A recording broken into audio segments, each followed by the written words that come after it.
ಯಾಕೆ ಭಯ ಪಡ್ತೀಯ? ಯಾಕೆ ಭಯ ಪಡ್ತೀಯ? ಯಾಕೆ ಭಯ ಪಡ್ತೀಯ? ನಡಿ ಅಂತ ಹೇಳಿದ್ ನಾನು, ಹೋಗು ಅಂತ ಹೇಳಿದ್ ನಾನು, ನಿಲ್ಲು ಅಂತ ಹೇಳಿದ್ ನಾನು, ನಿಲ್ಸು ಅಂತ ಹೇಳಿದ್ ನಾನು, ನಡಿ ಅಂತ ಹೇಳಿದ್ ನಾನು, ಮಾಡು ಅಂತ ಹೇಳಿದ್ ನಾನು. ನೀನ್ ಭಯ ಪಡಬೇಡ, ನೀನ್ ಭಯ ಪಡಬೇಡ. ಜೊತೆಯಲ್ಲಿ ನಾನಿದ್ದೇನೆ, ನಿನ್ ಜೊತೆಯಲ್ಲಿ ನಾನಿದ್ದೇನೆ. ನಿನ್ ಜೊತೆಯಲ್ಲಿ ಯಾರು ಇಲ್ಲದೆ ಇರಬಹುದು. ನೀನ್ ನಂಬಿದವರೆಲ್ಲ ನಿನ್ನ ಕೈ ಬಿಟ್ಟಿರಬಹುದು.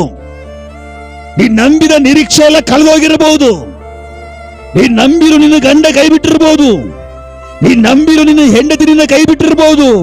ನೀನ್ ನಂಬಿರು ನಿನ್ನ ಮಕ್ಕಳು ನಿನ್ನ ಕೈ ಬಿಟ್ಟಿರಬಹುದು. ನೀನ್ ನಂಬಿರುವಂತ ನಿನ್ನ ಸಮಾಜ ಕೈ ಬಿಟ್ಟಿರಬಹುದು. ನೀನ್ ನಂಬಿರುವಂತ ನಿನ್ನ ಜನಗಳನ್ನ ಕೈ ಬಿಟ್ಟಿರಬಹುದು. ಆದ್ರೆ ಕಾರ್ದಂತ ದೇವರು ನಂಬಿಗಸ್ತನು. ನಿನ್ನ ಜೀವಿತದಲ್ಲಿ ಕಾರ್ಯವನ್ನು ಸಾಧಿಸುವವರೆಗೂ ಅವನು ನಿನ್ನ ಬಿಟ್ಟುಕೊಡಲ್ಲ. ಅವನು ನಿನ್ನ ಜೊತೆಯಲ್ಲೇ ಇರುವವನಾಗಿದ್ದಾನೆ. ನನ್ನ ಕಣ್ಣೀರನ್ನು ವರ್ಷಕ್ಕೆ ಯಾರು ಇಲ್ಲ ಅಂತ ನೀನ್ ನೆನೆಸಬಹುದು. ಬಟ್ ನೀನ್ ನಡ್ಕೊಂಡು ಹೋಗ್ತಾರಂತ ಪ್ರಯಾಣದಲ್ಲಿ ಯೇಸು ಇದ್ದಾನೆ. ಅವನ ಕೈ ಉನ್ನತವಾಗಿದೆ. ಅವನಿನ ಕಣ್ಣೀರು ಒರೆಸ್ತಾನೆ, ಅವನಿನ ಆಧರಿಸ್ತಾನೆ, ಅವನಿನ ಧೈರ್ಯ ಪಡಿಸ್ತಾನೆ, ಅವನಿನ ಸ್ಥಿರಪಡಿಸ್ತಾನೆ, ಅವನಿನ ಅಪ್ಪಿಕೊಳ್ತಾನೆ, ಅವನಿನ ತಪ್ಪಿಕೊಳ್ತಾನೆ. ನಿನ್ನ ಕಷ್ಟ ಕೇಳ್ತಾನೆ, ನಿನ್ನ ಕಷ್ಟ ಸುಖ ವಿಚಾರಿಸ್ತಾನೆ. ವಿಚಾರಿಸುವಂತ ಒಬ್ಬ ದೇವರು ನಿನ್ನ ಪಕ್ಷ ಇದಾನೆ. ಮರಿಬೇಡ. ನಿನ್ನ ಯೋಗಕ್ಷೇಮ ಕೇಳುವಂತ ಒಬ್ಬ ದೇವರು, ನಿನ್ನ ಕಣ್ಣೀರನ್ನು ಒರೆಸುವಂತ ದೇವರು, ನಿನ್ನ ಹೃದಯಕ್ಕೆ ಆಗಿರುವ ಗಾಯವನ್ನು ಕಟ್ಟುವುದಕ್ಕಾಗಿ ನಿನ್ನ ಸಂಗಡ ಇರುವಂತ ಒಬ್ಬ ದೇವರನ್ನ ಜೊತೆಲಿದ್ದಾನೆ.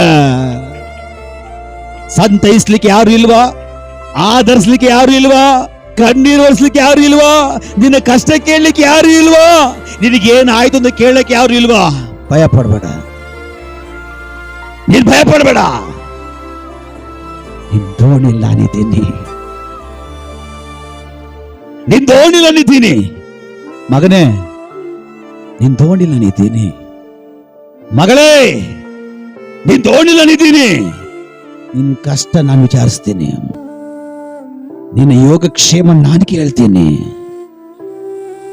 ನಾನಿನ್ನ ಸಂತೈಸ್ತೀನಿ, ನಾನಿನ್ನ ಬಲಪಡಿಸ್ತೀನಿ. ನಿನ್ನ ಕಣ್ಣ ನೀರನ್ನು ನಾನು ಒರೆಸ್ತೀನಿ, ನಿನ್ನನ್ನು ಆಧರಿಸ್ತೀನಿ.